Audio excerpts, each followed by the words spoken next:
We are going to have a new approach from the UK. As expatriate living in the UK, I don't think we can turn the blind eye to what's happening in Sri Lanka. Our country is currently facing political, social and economic turmoil. I don't think we have a right to turn the blind eye. We'll have to do whatever we can to support and divert our country to right direction. Our motherland is crying for a change. Welcome to our show. My name is Malik Disala. To have our first discussion, we are joined by Dr. Harini Amarasuriya and Dr. Indranil Vijayanayaka.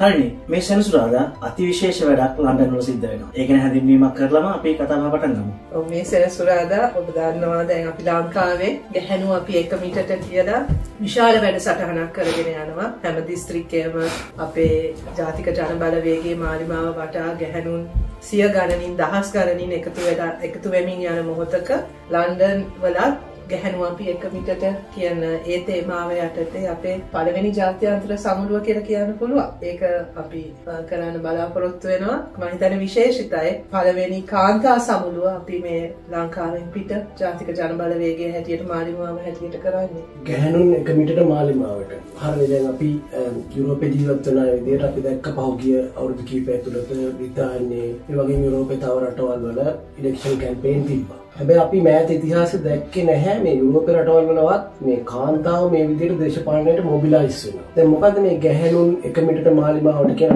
අපි පේනවා ලොකු රැල්ලක් විදිහට එනවා. මොකද්ද මේක ෆෙමිනිස්ට් movement එකද? මොකද්ද මේක පිටිපස්සේ තියෙන රහස? කොහොමද ලංකාවේ ඉතිහාසයේ මෙච්චර කාලයක් නොවුණු දෙයක් ඔයාලා කරන්නේ? මොකද්ද මේක පිටිපස්සේ තියෙන ඇත්ත කතාව?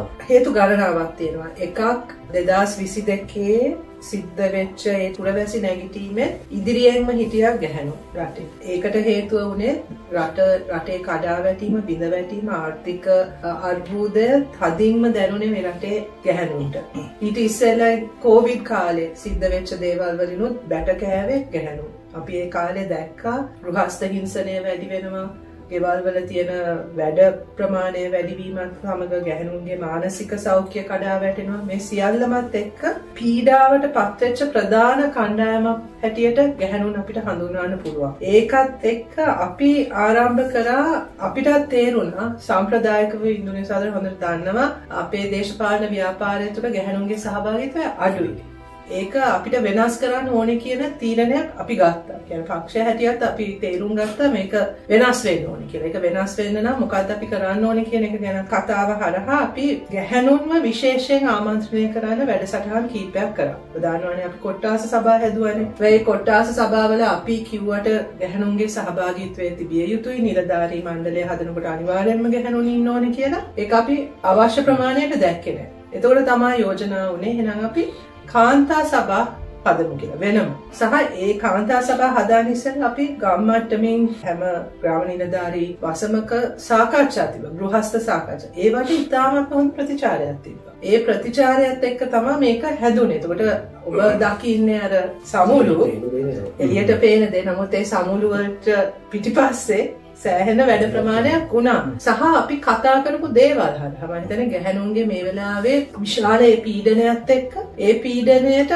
දේශපාලන අර්ථයක් දුන්නා. දේශපාලන විශ්ලේෂණයක් දීලා මේක ඒ පීඩනයට හේතුව දේශපාලනය කියන එක කතා කරන්න පටන් ගැනීමත් සමග එතන ගැහැණුන්ට තේරුණා මේක වෙනස් කරන්න අපි මේකට මැදිහත් වෙන්න ඕනේ කියලා. ඒ නායකත්වය දෙන්න ඕනේ කියලා. සහ ඒගොල්ලොන්ට ආරක්ෂිත, තමන්ට පිළිගැනීමක් තියෙන, ගරු කරන දේශපාලන වේදිකාවක් තියෙනවා කියන එක ඒ විශ්වාසයත් එක්ක තමයි මම හිතන්නේ මේක අපි දැක්කේ මේ මූවමන්ට් එක හැදෙන්නේ.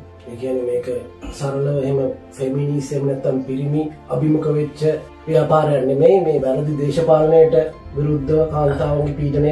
එහෙමයි මම නම් දකින්නේ ගැහැණුන් දේශපාලනය කරනවා කියන්නේ පිරිමි දේශපාලනය ඇවිල්ලා ගැහැණුන් කරන එකක් නෙමෙයි. අපි මේකට එකතු වීම තුලින් ඒ ගැහැණුන් මේකට ඇතුළු වීම තුලින් අපිත් බලාපොරොත්තු වෙන්නේ නිකන් අර මේකට වියුක්තව වෙනම කණ්ඩායමක් හැටියට නෙවෙයි. මේ පීඩනය තියෙන්නේ මේ ව්‍යුහය ඇතුළේනේ. ගැහැණුන්ගේ පීඩනය තියෙන්නේ මේ ව්‍යුහය ඇතුළ. ඒකට ඒක වෙනස් කරන්න නම් එහෙනම් අපි මේක ඇතුළට එන්න ඕනේ. ඇතුළට ඇවිල්ලා ඒක සමස්තයක් හැටියට ඊට පස්සේ වෙනස් වෙන්නේ ඒ ස්පේස් එකම වෙනස් වෙනවානේ. අපි එතකොට ඒ ගැහැණුන් මතු කරන දේවල් වලට අහුම්කම් දෙන්න වෙනවා. ඒක නිසා අපි ඒක සංවිධානය කරන විදිය අපේ ප්‍රමුඛතාව මොනවද කියන එකටත් වෙනස් වීමක් කරනවා. උදාහරණයක් හැටියට දැන් අපේ රැලි වලට මම හිතන්නේ ඒක ලන්ඩන් වලත් වෙනවා. දරුවන් අරගෙන එන්නේ. එතකොට ඒකට අපි ඉඩ දෙන්න ඕනේනේ. එහෙනම් අපේ දේශපාලන කරන විදිය වෙනස් වෙන්න වෙනවා. අපි රැස්වීම් තියෙන වෙලාවල් ගැන අපි මීට වඩා දැන් වෙනදට වඩා සංවේදී. ගැහණුන්ට ගෙවල් වලට ගිහිල්ලා උයන්නක් තියෙනවානේ. රැලියට ආවා කියලා ඒගොල්ලෝ ගේ වැඩ ටික ඉවර වෙලා නැහැ තාම. ඔව් අපි මේ පාර මේ විශේෂයෙන් මේ ලන්ඩන් ගැහණු සමළුවේ දැන් මගේ දරුවෝ දෙන්නෙක් ඉන්නවා. මට දැනුම් දුන්නා වෙනම චයිල්ඩ් කෙයාර් එකක් තියෙනවා. ළමයි බලා ගන්න වෙනම පිරිමි කට්ටියක් ඇතර ඉන්නවා ගැහණුවාට මේ වැඩේට සම්බන්ධ වෙන්න කියලා. ඔව් මම කියන්නේ ඒවා මම දකින්න චූටි දෙයක් හැටියට තියෙන හැබැයි මාන වෙනසක් ඒක.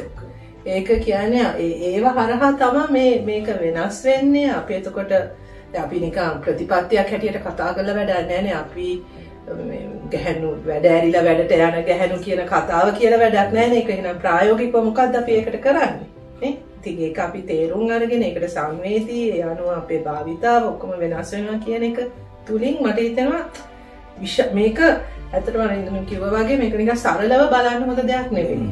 දැන් අනිත් එක දැන් මේ මූවමන්ට් එක ගත්තට පස්සේ දැන් අපි එළියේ ඉඳන් බලන විදිහට අපි තාම මෙහි අත්දැකීම් දැක්කේ නැහැ. දැන් ලංකාවේ දේශපාලනයේ ගැහණු හිටියනේ හැමදාම. අපි අහලා තියෙනවා මේ ආසියාවේ ලිඛිත ඉතිහාසයේ ප්‍රථම රජිනත් අනුර ලංකාවේ කියලා. හැබැයි ඉතිහාස ගත්තට පස්සේ ගොඩාක් ගැහණු අය අනුර රජිනක ඉඳලාම දේශපාලන කරපු පිරිමින්ගේ කවුරු හරි එක්කලා. මේ මූවමන්ට් එක එතනින් එහා ගිහිල්ලා සාමාන්‍ය පන්තියේ ගැහණු දේශපාලනයට එන මූවමන්ට් එකක් බවට පත් වෙයි. මම හිතන්නේ ඒක තමයි සිද්ධ වෙන්නේ. මෙතන එන්න හේතුව පිරිමි කාගේ හරි ආරක්ෂාව හෝ මොකද පැට්‍රනේජ් එක යටතේ නෙවෙයි. ඒගොල්ලෝ එන්නේ ඒගොල්ලොන්ට මොකක් හරි දැනෙන නිසා. ඒගොල්ලෝ නායකත්වයක් දෙන නිසා.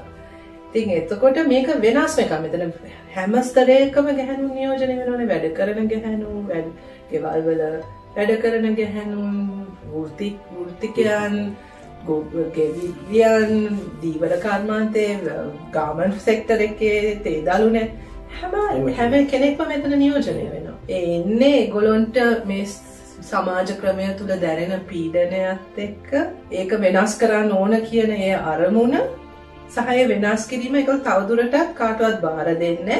ඒ වැඩේ කොටස්කරුවන් හැටියට තමයි එන්නේ. ඒ විශ්වාසය යලට තියෙනවා. ඒ විශ්වාසය තියෙනවා. මම හිතන්නේ ඒක අපේ සමුළු කීපයක අපි කීප දෙනෙක් අතරින් කියවුණා. මෙච්චර කාලයක් ගැහණුන්ගේ ඡන්ද පාවිච්චි වුණා බලයට එන්න. හැම පක්ෂයක්ම මොකෝ ගැහණුන්ගේ ඡන්දනේ වැඩිපුර 52ක් ඒගොල්ලෝ. ඡන්ද පාවිච්චි කරා රැවැට්ටුවා. දැන් ලංකාවේ ගැහණු තීරණය කරලා ඉවරයි. පාවිච්චි වෙන්නෙත් නැහැ, රැවටෙන්නෙත් නැහැ. Do you know, we have thousands of professionals, businessmen, live across the world. They have probably never been actively involved in politics in Sri Lanka, but they still they still love in our country. And what we can do to get them involved to rebuild our motherland. I think a lot of people want our country. I mean, even though you may no longer live in Sri Lanka, there's always a connection. Yeah. Right? And we meet a lot of people, a lot of diaspora who say, we wish the country was like this. We want to do this. Why can't you do it like this? Yeah. Right?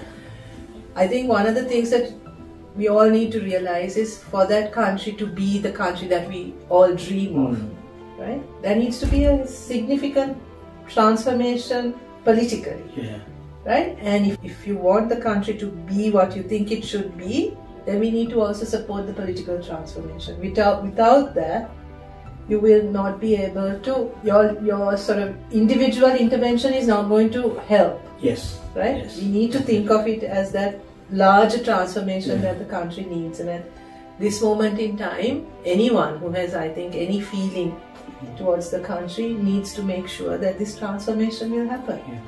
Well, what should be our approach to get them involved? To, come and work for us, you know.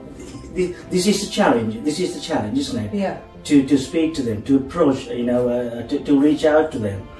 This has been a challenge, I think, but I think we need to get them involved. Absolutely. I think we need to start that conversation. I think we've already started the conversation, Yes. but that conversation needs to expand beyond just like, this is not just about victory for the NPP or making an NPP government.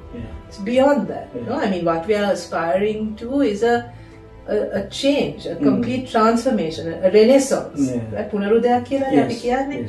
So then that become part of that renaissance. You know, it means rethinking citizenship, reimagining what the country should be, entering into a new social contract between citizens and the rulers, right? So it's like a new beginning, and there's so much that all of us can contribute in that sense. So I think the most important thing is for people to recognize this really significant historical moment and feel that they need to be part of it. I mean, I think if you're not part of it at this moment, you will regret it. Absolutely. You will regret it. Yeah, that's right. You know what will happen eventually? Most Sri Lankans, they do, you know, they work in this country, and then they will end up retiring back home. So they just, you know, I think as NPP, we'd like to create that environment for them. I think it's a big transformation. I think we can do it. හරිනේ දැන් අපි දන්නවා දැන් මෙහි උනත් අපි මේ දවස්වල මෙහි පොලිටික්ස් එක ගත්තොත් ලොකු කතාවක් යනවා ඩොනේෂන්ස් ගැන පොලිටිකල් පාර්ටිස් වලට ඩොනර්ස්ලා සම්බන්ධයෙන් එයාලගේ වෙන වෙන දේවල් සම්බන්ධයෙන් දැන් චැරිටි වර්ක්ස් එහෙම නැත්නම් දන් දීම වගේ දේවල් මොනවා හරි අනිත් අයට දෙන්න කියන්නේ අපි පොඩි කාලේ ඉඳලා අපේ සංස්කෘතියේ හැම ආගමක ලංකාවේ පුරුදු වෙන දේවල් පුරුදු කරන දේවල් හොඳ දේවල් ඒ වගේම තමයි අපේ අම්ල තාත්තලා කියනවා පොඩි කාලේ ඉඳලා මොනවා හරි කන්න දුන්නොත් ඉතින් අර කාපු එකේ ගුණේ තියන්නේ කියලා කියන්නේ අර ඒ වගේ කල්චර් එකක් අපේ ලංකාවේ තියෙනවා දැන් අපි දැක්කා දැන් මෙහි අර එහෙම පොලිටිකල් පාර්ටිස් වලට ඩොනේෂන් දුන්නට අපි මෙහි පොලිටික්ස් වල කවදාවත් දැකලා නැහැ ඡන්දයක් කිට්ටුවාට පස්සේ ඡන්ද දායකයෝන්ට පාර්ටිස් වලට ඩොනේෂන් දුන්නට ඒ ඩොනර්ස්ලා එහෙම නැත්නම් බිස්නස්මන්ලා පොලිටිකල් පාර්ටිස් වලට කෙලින්ම කැම බීම දීලා ඡන්ද දායකයෝන්ට බෙදෙන එක ලෝකේ ගොඩක් රටවල් වල මම කියන්නේ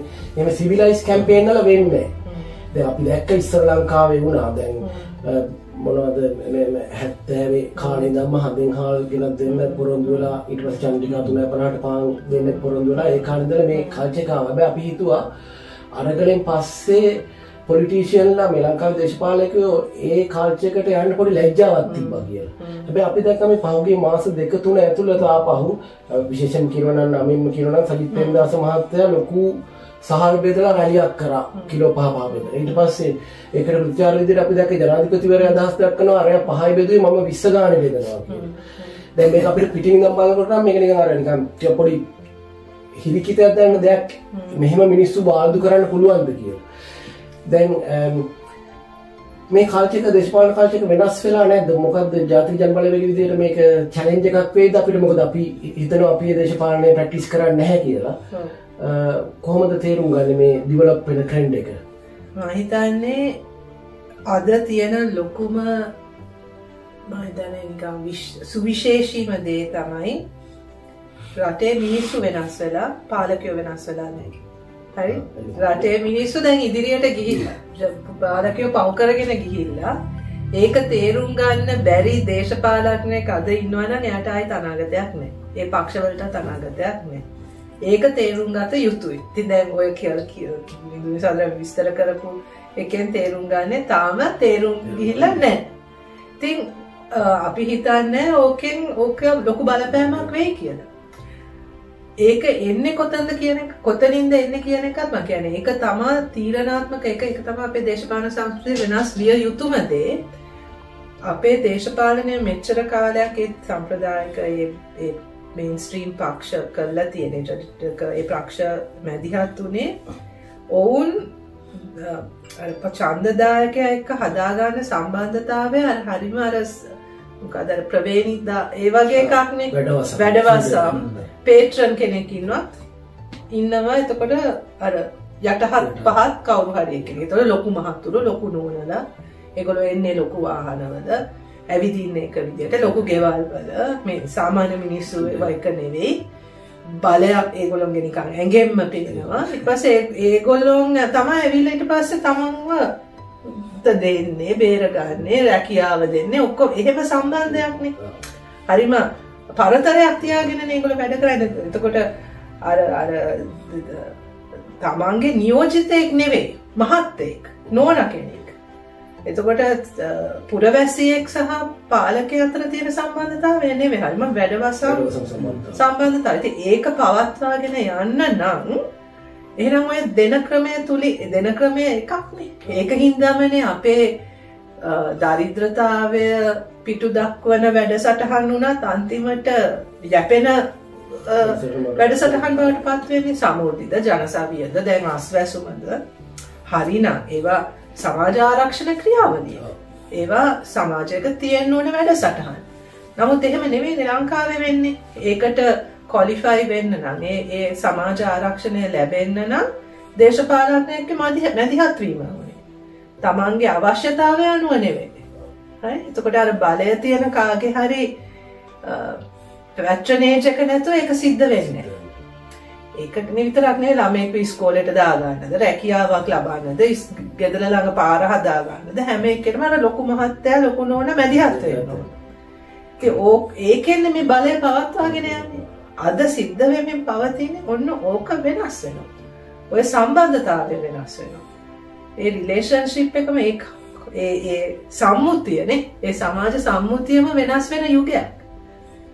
ඒ කියන්නේ මේක NPP එකට චැලෙන්ජ් එකක් නෙවෙයි මොකද මිනිස්සු වෙනස් වෙලා තාම අර සම්ප්‍රදායික දේශපාලක හිතන් ඉන්නවා මිනිස්සු වෙනස් වෙලා නැහැ මේවා අරගෙන අපිට ඡන්ද දෙයි කියලා. ඒක වෙන්නේ නැහැ. ඒක වෙන්නේ නැහැ. ඒක ප්‍රැක්ටිස් කරනවා දෙන්න පුළුවන් කියලා තමයි කරන්නේ.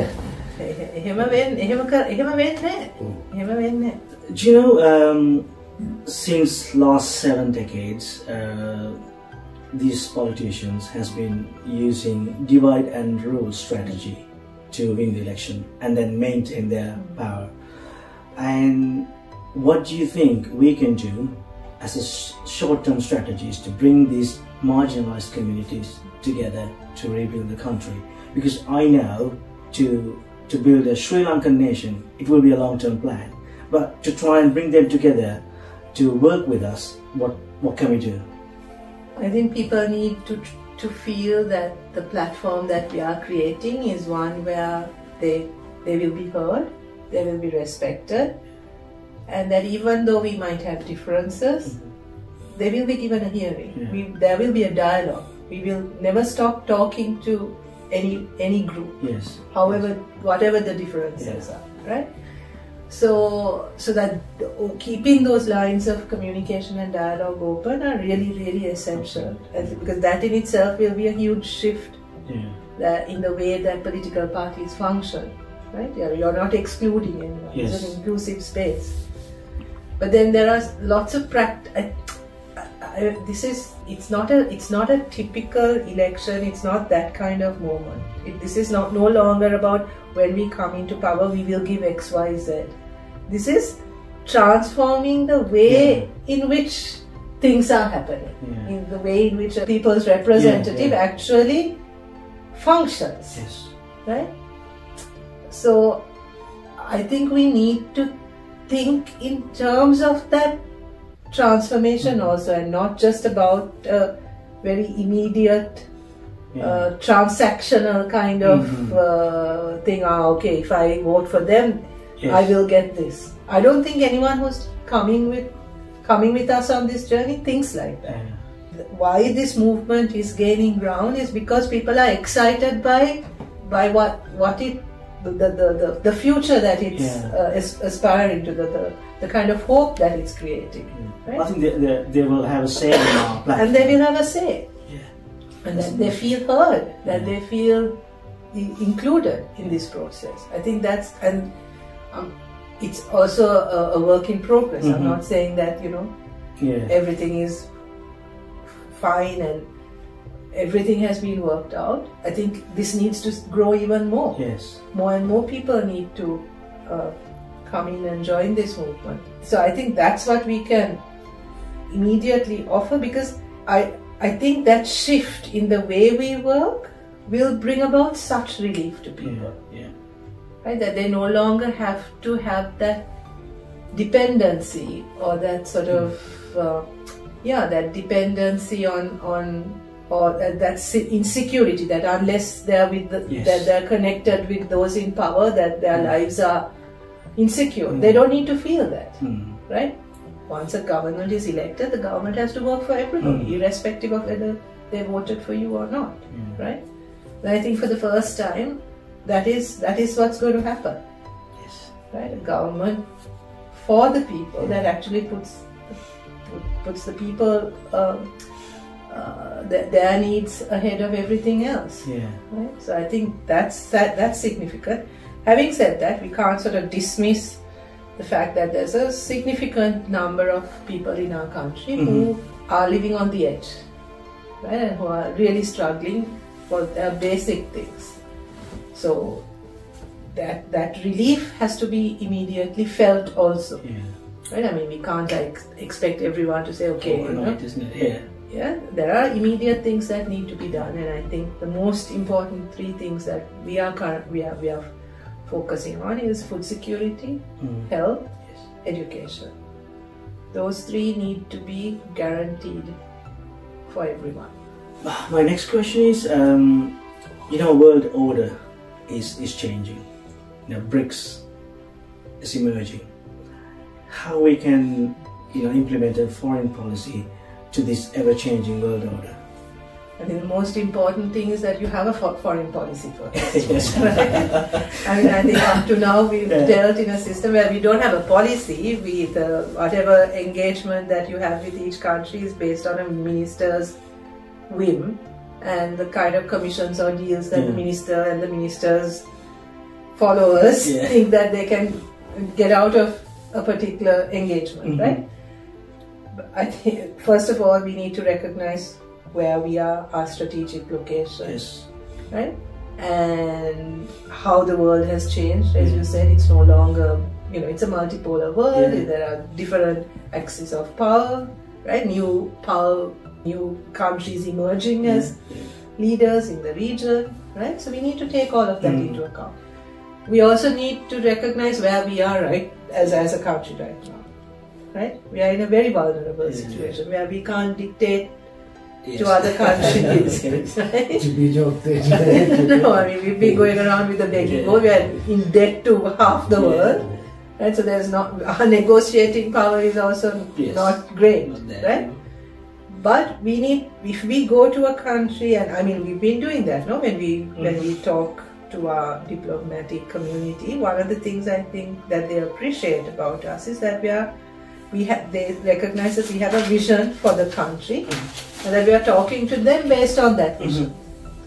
Now, I mean, we are not sort of there to strike a deal with anyone, right? This is the direction we want to go in. How can we engage with any of those countries in a way that's a win-win for both parties, right? They also have to have no one is going to do this out of charity for us, right? I mean, they will also have an agenda. That's okay, but we also have an agenda.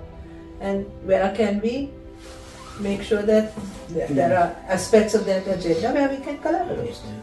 හරි දැන් අපි දැක්ක දැන් ගිය පාර මොනවද මේ පළාපාලන මැතිවරණයේ ප්‍රකාශන පත් කිරීමත් එක්ක හැමෝම තේරුම් ගත්තා මේ ජනතා රැල්ල හැදෙන්නේ අපිට කියලා.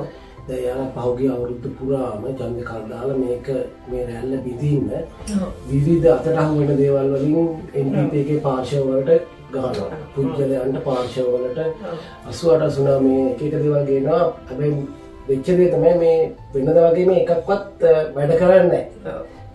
සතියක්වත් අල්ලගෙන ඉන්න බෑ කවුරුත් ගණන් ගන්නෙත් නෑ අර මඩ ගහනේ වලට නම් මිනිස්සු මාලිමාවට දැවෙලා කියලා තමයි ලියන්නේ මේක යාලට නිකන් අර ටොලරේට් කරන්න බැරි මට්ටමටම ආවා මේ මඩ ගහන අයට සල්ලි වලට මඩ ගැහුවා ඒක අමාරුනේ ටොලරේට් කරන්න එතකොට දැන් අපිට පේනවා මේ පහුගිය සතිය තුනක අතුලත අන්ට්‍රෙන්ඩ් එකක් ඇවිල්ලා තිනවා අරව නවත්තලා අපේ ඔය පරණ ප්‍රතිපත්ති වලින් කෑලි කොටස් කපලා ඒවා යම් කිසි විදියක වැරදි විදිහට අර්ථ දක්වමින් එළියට ගේන්න යන එකක් මේ මාලිමාවේ මේ කියන දේවල් එච්චර කන්ෆිඩන්ට් නෑ මේවා මේගේ සමහර කන්ට්‍රඩික්ෂන් තියෙනවා කියලා වගේ එහෙම තත්ත්වයක් තියෙනවා නේද ඒක මොකද හිතෙන්නේ ඔව් ඒක උපාය මාර්ගයක් මේ වෙලාවේ අපි දකින විදියට ආණ්ඩුවේ ප්‍රධාන උපාය මාර්ගයක් තමයි ජනතාවත් NPP එකත් අතර ඇති වෙමින් පවතින ඒ විශ්වාසය බිඳින එක ඒ විශ්වාසය බිඳින්න පුළුවන් ක්‍රම තුනක් විතර ඒගොල්ලෝ හඳුනාගෙන තියෙනවා අපිට පේන විදිහට. එකක් කියන්න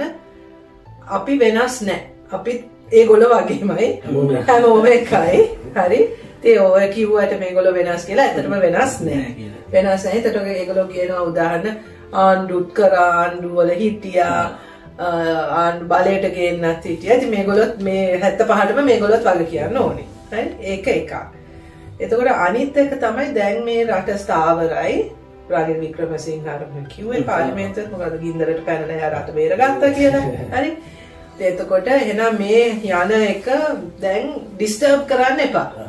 හරි මේගොල්ලෝ ෂුවර් නෑ. මේගොල්ලෝ අපි අන්න ඕන. මේගොල්ලෝ ගාව තාම තියෙනවා අර ප්‍රචණ්ඩත්වය. එතකොට තමයි 88 89 71 ඔක්කොම ඇදලා ගියන්නේ. හරි මේ දැන් මේ බොරුවක් මේ ඇතුලේ ඉන්නේ තාම අර එයාලම තමයි ප්‍රචණ්ඩකාරී සහ ඒගොල්ලෝ බලයට ආපු ගමන් අර අවුරුදු ගානකම තිබ්බ එරියර්ස් එක කවර් වෙන්න පලි ගන්නවා ඔය වගේ කතන්දර ඒකක්. හරි තුන්වෙනි එක තමයි කියන්න මේගොල්ලන්ට හැකියාව නැහැ.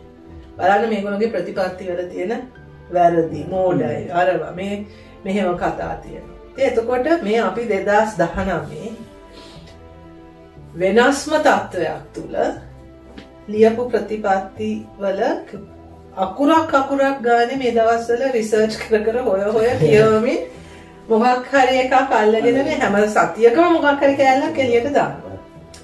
දැන් අපි මේ වෙලාවේ අපේ ප්‍රතිපත්තිය හදමින් යන්නේ අපි තව මාස කිහිපයක් එකක් මැතිවරණයක් එනකොට අපි මැතිවරණ ප්‍රකාශනයක් එළියට දානවා. ඊට ඇරෙන්න අපි ඊට වඩා විස්තරාත්මක ප්‍රතිපත්ති මාලාවකත් හදමින් යන්නේ. අපේ ආණ්ඩුවක් යටතේ මොකද්ද කරන්න ඕන කියන ඒ නිශ්චිත කාරණා එක. ඒක නෙවෙයි දැන් මේ 2019 එකක් අල්ලගෙන නෙමෙයි නැහින්නේ. හරි? ඉතින් ඒ උපාය මාර්ගය තමයි අර මේගොල්ලන්ට මේක කරන්න බෑ. දැන් කවුරුවත් කියන්නේ අපිට දිනන්න බෑ කියන කතාව තමයි කියන්නේ. ඒක බෑනේ කියන්නේ. දැන් කියන්නේ අපෝ භයානකයි මේක නිකන් ආයි ගෝටාගේ රිපීට් එකක් නේ. එහෙමනේ කියන්නේ ගෝටා දෙක කියලානේ කියන්නේ. හරි. ඉතින් ගෝටා ඔය වගේ වෙයි කියලා කවුද ඉස්සෙල්ලාම කිව්වේ? අපිනේ දුර්වලම නායකයා කියලා. දවසල hina වුණා එහෙම කිව්වා. ඒ දවසල hina වුණානේ. හරි. එතකොට එහෙනම් අපි ගෝටා දෙක වෙන්න බෑනේ කොහොමදවත්. සහ අපේ ඉතිහාසයයි ගෝටාගේ ඉතිහාසයයි කියන්නේ හසයි පොළොවයිනේ. ඉතින් ඒක නිසා හැබැයි ඒක ඒගොල්ලෝගේ උපාය මාර්ගය. ඉතින් අපිට බලාපොරොත්තු වෙන්න පුළුවන් ඉස්සරහට තව ඔය වගේ දේවල් දවසින් දවසට වෙයි. පොඩි ප්‍රශ්නයක් අහන්න ඕන අධ්‍යාපන සම්බන්ධයෙන්. අර සබ්ජෙක්ට් එකනේ adult education. ඒ කියන්නේ අපේ අධ්‍යාපන ක්‍රමයේ ඇතුලේ ගොඩක් මම මේක කරන්නේ high education නෙමෙයි. සමහර වෙලාවට තමන්ගේ family වලට මේ involve වෙලා අධ්‍යාපනය මගහැරුණම පස්සේ කාලෙකදී අධ්‍යාපනය ලබන්න හිතලා මොන හරි කියන්නේ මේ high education නෙමෙයි මොන හරි සබ්ජෙක්ට් එකක් හදාරන්න. ඒක අපි කොහොමද මේ attack කරන්නේ මේ අපේ ප්‍රතිපත්තිය ඇතුලේ? thank you මම කැමතිම ප්‍රශ්නයක් අහුවේ. අපේ අධ්‍යාපන ප්‍රතිපත්තිය අපි කියන්නේ lifelong education කියලා. lifelong education කියන්නේ එතකොට අධ්‍යාපනය ලැබෙන්න නිශ්චිත වයසක් නැහැ. හරි. එහෙම අපි මේ තියෙන නූතන සමාජයේ අපි කියනවා ඉස්කෝලේ යන්න ඕන වයසක් අර මෙහෙම තියෙනවා. හැබැයි ඒක විතරක් නෙවෙයි අධ්‍යාපනය. ඒ විධිමත් ක්‍රමය තුල ලැබෙන අධ්‍යාපනයට අමතරව අපිට අවුරුදු 80 දී වුණත් පුළුවන් වෙන්න ඕනේ හපව. අද අපි ජීවත් වෙන තාක්කල් අපිට ඉගෙන ගන්න තියෙන්න පුළුවන්. ඉතින් ඇත්තටම ඒකට අපි මොඩල් එකක් හැටියට අරගන්නේ open distance open university එකේ මොඩල්. මම අතු ගන්නපු යුනිවර්සිටි එකනේ. දැන් අවාසනාවකට අද තියෙන open university එකේ ඒ සංකල්පය ටිකක් බැහැර කරලා යන්නේ. හැබැයි open university එක පටන් ගත්තෙම එහෙම අදහසක්, එහෙම සංකල්පයක් එක්ක. ඒ කියන්නේ වැඩ කරලා වැඩිහිටියන්ට උනත් ඔය මම කිව්ව විදියටම විවිධ හේතු නිසා අධ්‍යාපනය ඇතැරෙන්න පුළුවන්. අර විධිමත් ක්‍රමයේ අර O level කරලා A level කරලා යුනිවර්සිටි යන ඒ පාත් එක හැමෝටම කරන්න බැරි වෙන්න පුළුවන්. හැබැයි එකෙන් අදහස් වෙන්නේ නේ අධ්‍යාපනය අවශ්‍ය වෙන්නේ කියලා නේ. එතකොට ඕන වෙලාවක අපව අධ්‍යාපනයට ඇතුල් වෙන්න මාර්ගයක් තියෙනවා. ඒක විතරක් නෙවෙයි. මොකක් හරි එක කෝස් එකක්. මම හිතමු මම රක්ෂාවක් කරලා මම රිටයර් වෙලා. මට සාහිත්‍ය ඉගෙන ගන්න. ෆිල්ම් අප්‍රීසියේෂන් ගැන ඉගෙන ගන්න. අවස්ථාව තියෙනවා. අලුත් භාෂාවක් ඉගෙන ගන්න. එහෙම නැත්නම් කැරියර් එකක් මාරු කරන්න. නේ අපි හිතමු ටෙක්නිෂියන් කෙනෙක් හැටියට පටන් අරගෙන කරගෙන ගිහිල්ලා ඒ ටෙක්නිෂියන්ට අවස්ථාවක් එන්න බැරිද ආයෙත් අධ්‍යාපනයට ගිහිල්ලා එන්ජිනියර් කෙනෙක් වෙන්න right එහෙම තියෙන්න පුළුවන් ඒ කියන්නේ අර මොකද්ද කියන්නේ සම්ප්‍රදායික ක්‍රමයට යනවා වගේම ඊට වඩා ෆ්ලෙක්සිබල් එකකුත් තියෙන්න ඕනේ ඉතින් ඒ කොන්සෙප්ට් එකත් එක්ක තමයි අපේ අධ්‍යාපන ප්‍රතිපත්තිය අපි හදලා තියෙන්නේ. කියන්නේ ඒ අර ලයිෆ් ලොන්ග් ලර්නින් කියන එක කොහොමද අපේ අධ්‍යාපන ක්‍රමය තුලම පදනමක් හැටියට අපි ගන්න කියලා. සාකච්ඡාව මේ අවසන් කරන ඉස්සෙල්ලා මම හිතන්නේ දැන් අපේ අනිත් සහෝදරිය හමු වෙන ශ්‍රී ලාංකික පිරිසක් තවතැනක බලාපොරොත්තු වෙමින් ඉන්නවා. අර වෙන පක්ෂවල මන්ත්‍රීවරු ඇමතිවරු ආවම වගේ නෙමෙයි අපේ පක්ෂවල ආවම පස්සේ ඉතින් එක දිගට සාකච්ඡා වැඩමුළුව තමයි නේද වෙන දේවල් තමන්ගේ සාමාන්‍ය ගමන් යන්න හම්බෙන්නේ නැහැ ඒක තමයි අපේ ඉතින් හැටි අපි හිතන්නේ මේක මේ සමහර විට අපේ හරිනි සහෝදරයේ විපක්ෂ මන්ත්‍රීවරයෙක් විදියට බ්‍රිතාන්‍යයේ අපේ කට්ටිය හම්බෙන අවසාන අවස්ථාව වෙන්න පුළුවන් ඉතින් ඒක නිසා අපි අහමු මොකද්ද මේ බ්‍රිතාන්‍යයේ ජීවත් වෙන ශ්‍රී ලාංකිකයන්ට මේ වෙලාවේ දෙන්න තියෙන පණිවිඩය කියලා මේක අවසන් කරන්න ඉස්සෙල්ලා ලංකාවේ වෙන දේ ගැන හොඳ අවබෝධයක් තියාගන්න සහ මේ ඓතිහාසික මොහොතට මම අර කලින් කිව්වා වගේ රිග්‍රෙට්ස් තියාගන්න එපා මේ මොහොතේ කොටස්කරුවෙකු නොවීම ගැන වෙනසක් වෙනවා පරිවර්තනයක් එනවා ඒකේ කොටස්කරුවෙක් වෙන්න අනිවාර්යයෙන්ම විවිධ මාර්ග තියෙන්න පුළුවන් එක සමාජ මාධ්‍යයේ ඒක වෙනුවෙන් මම කියන්නේ NPP එක ගැන නෙවෙයි මම කතා කරන්නේ මේ අපි බලාපොරොත්තු වෙන මේ සමාජ පරිවර්තනය වෙනුවෙන් වචනයක් කිව්වා නේ සමාජ මාධ්‍යයේ මොනවා හරි දාන්න ෂෙයා කරන්න තමන්ගේ එහෙ ඉන්න කන්ටැක්ට්ස් එක්ක ගනුදෙනුවක් තියාගන්න මේකට මේ පරිවර්තනය නොවෙන්න බාධා කරන අයට එරෙහි වෙන්න මේ පරිවර්තනය ආරක්ෂා කරන්න ඒක වෙනුවෙන් පෙනී ඉන්න ඒක ලෝකේ කොහේ ඉඳගෙන වුණත් ඒක කරන්න පුළුවන්. ඉතින් මට හිතෙන්නේ ඒක තමයි කරන්න පුළුවන් ලොකුම ඉල්ලීම. මේ රටට මේ පරිවර්තනය අවශ්‍යයි. අපි සියලු දෙනාටම අවශ්‍යයි. අපිට සියලු දෙනාටම සැනසීමෙන් මැරෙන්න ඕනේ දැන්. නේද මේ පරිවර්තනය වුණා කරා කියලා. ඒ නිසා ඒක වෙනුවෙන් පෙනී ඉන්න ඒක ආරක්ෂා කරන්න ඉදිරිපත් වෙන කියන ඉල්ලීම තමයි කරන්නේ. මේ සාකච්ඡාව ඉවර කරන්න කලින් එක්සත් රාජධානී ජාතික ජනබලවේගයේ ශාඛාව විදියට එක්සත් රාජධානියේ වෙසෙන ශ්‍රී ලංකාවට ආදරය කරන සිංහල දෙමළ මුස්ලිම් සියලුම ශ්‍රී ලාංකික සම්භවයක් සහිත ශ්‍රී ලංකාව ගැන උනන්දු වෙන අපේ ජනතාවගෙන් අපි ඉල්ලනවා අපේ හදින් සහෝදරය කිව්වා වගේම මේක ඓතිහාසික පරිවර්තනයක් වෙන වෙලාවක් මේකේ අපේ දායකත්වය ඉතිහාසයේ කොටස තමන්ගේ කොටස සනිටුහන් කරන්න කවුරුත් මග අරගන්න එපා හැමෝම අපිත් එක්ක එකතු වෙන්න මේ වෙනකන් එකතු වෙච්ච නැති අය. මොකද මේ ක්‍රියාදාමය ජාතික ජන බලවේගයේ ආණ්ඩුවක් හැදීමෙන් විතරක් කෙලවර වෙන එකක් නෙමෙයි. අපි හදන්න යන්නේ ජනතා ආණ්ඩුවක්. අපිට තාම ශ්‍රී ලාංකිකයෝ විදියට සහ බොහෝ රටවල් වල ඇත්තටම ජනතා ආණ්ඩුවක් කියන එක අත්දැකීමක් නෑ. අපි ආණ්ඩුවක් හදලා මේ වැඩේ ඉවර කරන්නේ අපි ජනතාවත් එක්ක තියෙන සහභාගීත්වය. ජනතාවගේ ගැටලු කතා කරන එක මේ වගේම දිගටම කරනවා. අද අපි විපක්ෂ මන්ත්‍රීවරියක් විදියට හරිනි සහෝදරියත් එක්ක කරන සාකච්ඡාව තා මාස 6කින් අවුරුද්දකින් අපේ ඇමතිවරියක් විදියට මෙතන මේ විදිහටම කරන්න පුළුවන්. ජනතාවගේ අදහස් ගන්න ආණ්ඩුව සම්බන්ධයෙන් තියෙන අදහස් යෝජනා කොහොමද මේක අපි ඉස්සරහට ගෙනියන්නේ කියලා. ඉතින් අන්න ඒ වගේ ආණ්ඩුවක් තමයි අපි හදන්න බලාපොරොත්තු වෙන්නේ. ඉතින් එක්සත් රාජධානියේ වාසය කරන අපේ සියලුම ශ්‍රී ලාංකික හිතවතුන්ට ආරාධනා කරනවා අපිත් එක්ක එකතු වෙන්න. අපේ සමාජිකත්වය ගන්න අපි එකට වැඩ කරමු. අපි ඉපදුණු අපි හැදුණු වැඩුණු රට අපිට කරන්න පුළුවන් දේ අපේ රට හොඳ තැනක් කරන්න අපේ රටේ ජනතාවට හොඳ අනාගතයක් හදන්න අපේ තනි මැදිහත් වීම වලින් එහා ගියපු දේශපාලනික වෙනසක් කිරීමට අපි හැමෝම මැදිහත් වෙමු.